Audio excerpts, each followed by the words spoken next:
ఇవన్నీ ఏవో దగ్ధం చేశారట, ఫైల్స్ అంటారు. ఏముందండి, గులకరాయిలే ఉంటది. గులకరాయి కేసు, కోడికత్తి కేసు కాదండి, వాళ్ళు చేశారా? ఎక్కడ ఎవరైనా చేశారా? వాళ్ళే తగలబెట్టుకుని ఉండొచ్చు. అది ఎవడు తగలబెడతాడు సార్? అంటే అతను ఎవడో ఇంపార్టెంట్ ఫైల్స్ అట పట్టుకుంటారు కదా. కదా. కాదు, ఇంపార్టెంట్ ఫైల్స్ అట, నిజమా?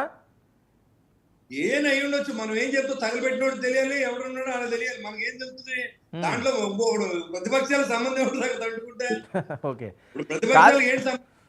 ఓకే, కాదు, ఇంకోటి శ్రీనివాస్ గారు, ఇది చాలా కీలకం. కొద్దిసేపటి క్రితమే రిలీజ్ అయింది. ఏంటిది అంతా కూడా ర్యాంకింగ్లు ఇచ్చారు జన సైనికులు వీళ్ళందరూ కూడా. ఏంటి పవన్ కళ్యాణ్ గారికి 10 ర్యాంక్ రావడం ఏంటి? లోకేష్ గారికి 8 వచ్చింది.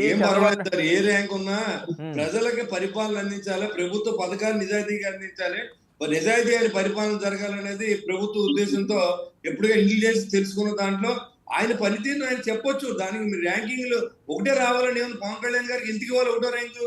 నేను అడుగుతాను, జనసేన పార్టీలో ఉండి వాళ్ళ ర్యాంకింగ్ ఆయన చెప్పాడు. నెంబర్ 2 దుర్గేష్ గారికి ఇచ్చారు కదా. అంటే దుర్గేష్ గారు చంద్రబాబు నాయుడు గారి కంటే ఎక్కువ స్థానంలో ఉన్నట్టు లెక్క ఏంటి చెప్పండి? అది కాదు. ఆయనకి ఫైల్ ఎవరైతే క్లియర్ చేశారో, ఎక్కడ పెండింగ్ ఫైల్ లేదో దాన్ని వాళ్ళు ఇచ్చి ఉండొచ్చు. అంతేగాని ఆ ర్యాంకింగ్లతో ఏంటి దాంట్లో పనే ఉంటుంది. బాగా పనితీరు మెరుగుపరుచుకోవాలని పోటీతత్వం పెడతారు, అంతే తప్ప అంతకు మించి ఏం కాదు. దాని గురించి పెద్దగా మనం టాపిక్ వేస్ట్ చేసుకోవాల్సిన అవసరం లేదు. ప్రజలకు చేయడానికి అందరూ కలిసి పనిచేయాలని చెప్పి నేను ఆ రోజు చెప్పాను, ఇప్పుడు కూడా చెప్తాను. ప్రతిపక్షం అనేది ఉండాలి, అడిగే విధానంలో అడగాలి, తప్పు చేసేటప్పుడు నిలబెట్టాలి తప్ప ఏమి లేకుండానే మనం మాట్లాడేసుకుని మళ్ళీ ఎలక్షన్ వచ్చేసి మేము 30 సంవత్సరాలు పరిపాలనతో ఉంటే, మేము కూడా 63 సంవత్సరాలు వచ్చినాయి. మేము కూడా చాలా మంది ముఖ్యమంత్రులు చూసాం. ఇంత వరస్ట్గా పరిపాలించి ముఖ్యమంత్రి గారి ప్రభుత్వం కానీ లేదని చెప్పి నేను చెప్తున్నాను. ఎందుకంటే చూసాం మేము. ఇసుక ఏంటంటే ఎవరు ఇచ్చారు? మీరు ఎన్ని కోట్లు వచ్చింది? ఇసుకలో ఎంత లాగేశారు? లెక్కర్లో ఎంత లాగేశారు? ఎక్కడ ఉన్నాయా?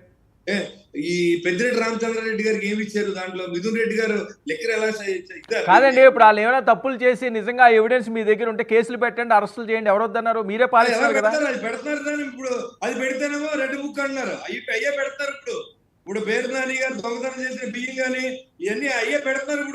ఇప్పుడు ఎవరో ఒకటి సార్, ఇప్పుడు పవన్ కళ్యాణ్ గారు 100 మాట్లాడినారు. వీళ్ళందరూ పెళ్ళాల గురించి మాట్లాడాడు దిక్కుమాల జగన్మోహన్ రెడ్డి. ఇవాళ 100 మంది 100 తప్పులు చేస్తున్నారు. ఏదో మాట్లాడుతున్నాడండి చెప్పండి. మనం మాట్లాడేటప్పుడు 10 సార్లు ఆలోచించి మాట్లాడాలి. మనం నాయకులుగా ఎదగాలనుకున్నప్పుడు ఎంత సముదాయించి మాట అంత మంచిది. వ్యక్తిగతమైన విషయాలన్నీ సభలో ప్రస్తావించారు. చంద్రబాబు నాయుడు గారు భార్య గురించి మాట్లాడారు. ఎందుకంటే అవమానం ఏముంటుందండి? ఓ మాజీ ముఖ్యమంత్రి పెళ్ళం గురించి మాట్లాడతారా? అందుకే జనం ఏంటంటే, మనం ఇప్పుడైనా సరే మేమైనా సరే ఒళ్ళు దగ్గర పెట్టుకొని జాతకం ఉంటే ప్రజలు విశ్వసించి ఓట్లు వేస్తే గెలుస్తాం, లేకపోతే ఇంటివాడు పడుకుంటాం. దానికి మీరు జాతకం చెప్పక్కర్లా. ఆ జాతకం తెలుసుండి మీ బతుకులో ఏడ్చి ఉండే కాదు. మీరు ఒళ్ళు దగ్గర 150 సీట్లు కానీ పరిపాలించుంటే డెఫినెట్ గా 30 సంవత్సరాల ముఖ్యమంత్రి జగన్మోహన్ రెడ్డి. పరిపాలనే జరగలేదంటాను నేను. మీరు డబ్బు సంపాదించుకునే వేటలో ఉన్నారు తప్ప ప్రజలకు ముష్టేసి ఏదో మీరు అమ్మఒడి ఇచ్చారు, అవి ఇచ్చారని చెప్పి మొత్తం డబ్బులన్నీ కూడా లాగేసింది తాడేపల్లి ప్యాలెస్. కాదని దొమ్మ ఎవడికి లేదు.